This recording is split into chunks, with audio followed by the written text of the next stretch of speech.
गया तीर्थ की पौराणिक कथा। ब्रह्मा जी सृष्टि की रचना करने के बाद जब प्रकृति में संतुलन का सृजन कर रहे थे तो उनसे असुर कुल में गया नामक असुर की रचना हो गई, जिसमें अनजाने में देवव्रति शामिल हो गई।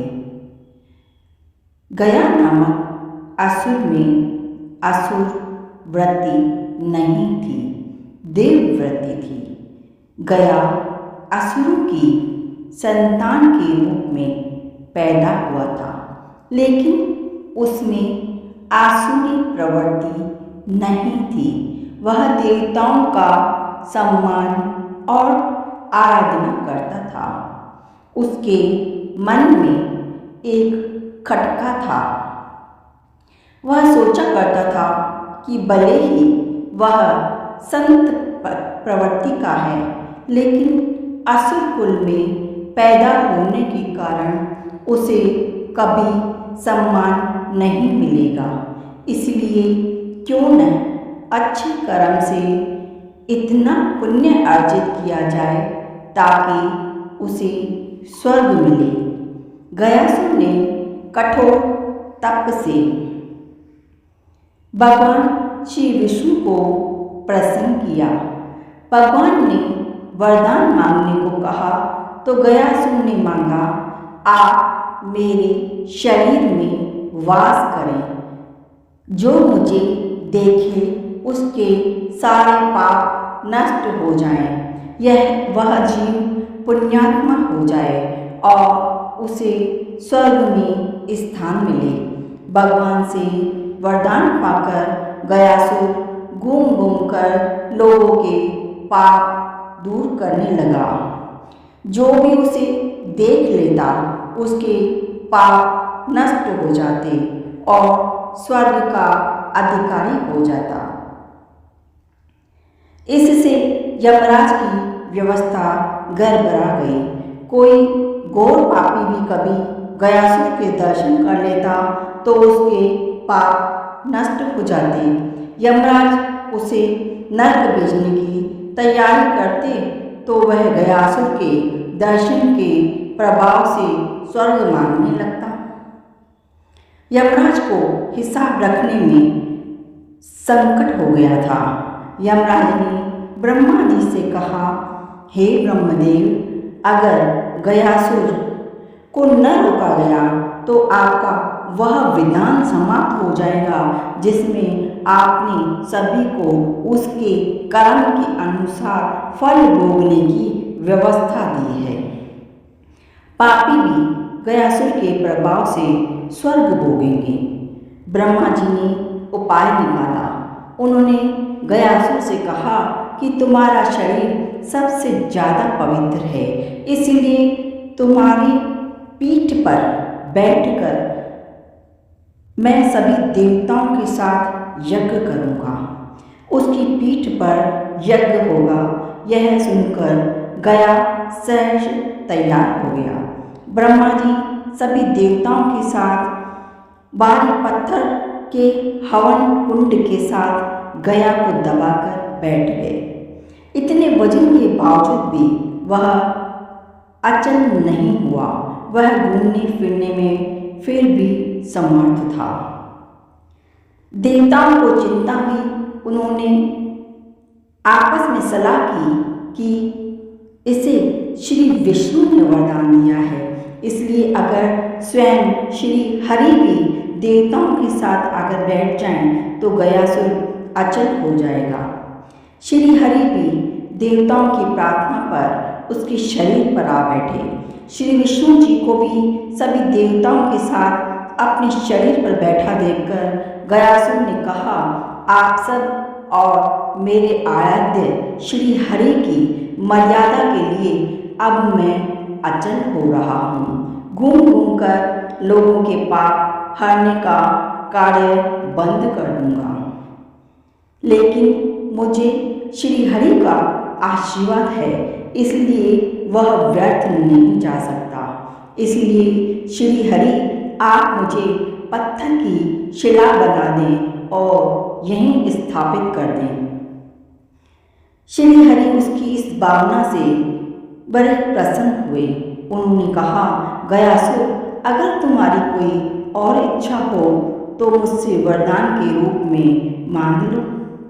गयासुर ने कहा, हे नारायण, मेरी इच्छा है कि आप सभी देवताओं के साथ अप्रत्यक्ष रूप से इसी शिला पर विराजमान रहें और यह स्थान मृत्यु के बाद किए जाने वाले धार्मिक अनुष्ठानों के लिए तीर्थ स्थल बन जाए।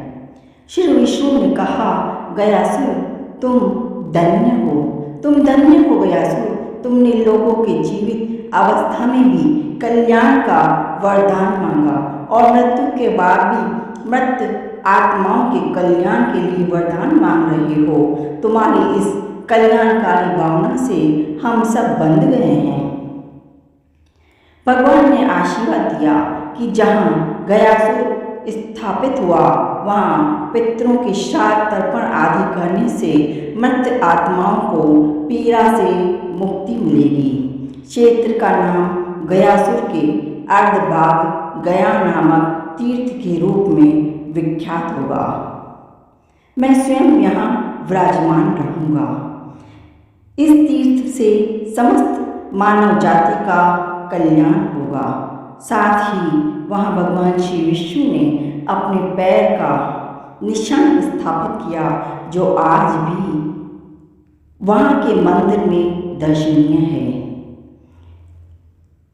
गया तिथि के अनुसार गया में जो विधि होती है, वहाँ की विधि के अनुसार श्राद्ध फाल्गुन नदी के तट पर विष्णुपद मंदिर में अक्षय वट के नीचे किया जाता है।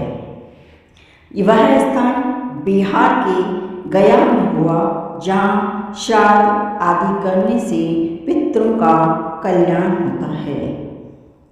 वहाँ के पंडितों का कहना है कि सर्वप्रथम सतयुग में ब्रह्मा जी ने पिंडदान किया था।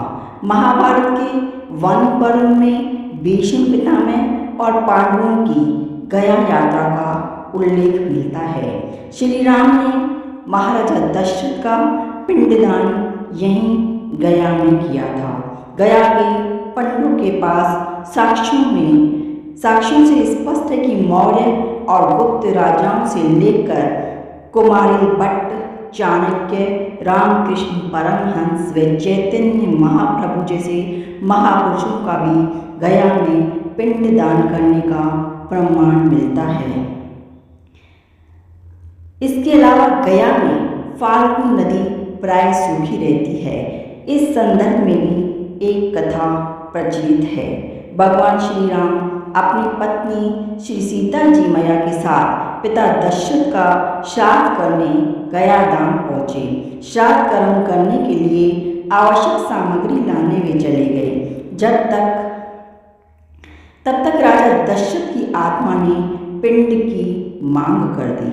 फाल्गुन नदी तट पर अकेली बैठी सीता जी अत्यंत असमंजस में पड़ गई। माता सीता जी ने फाल्गुन नदी, गाय, वट वृक्ष और केतकी के फूल को साक्षी मानकर पिंडदान कर दिया। जब भगवान श्री राम आए तो उन्हें पूरी बात बताई, परंतु भगवान श्री राम को विश्वास नहीं हुआ। तब जिन्हें साक्षी मानकर पिंडदान किया था उन सबको सामने लाया गया।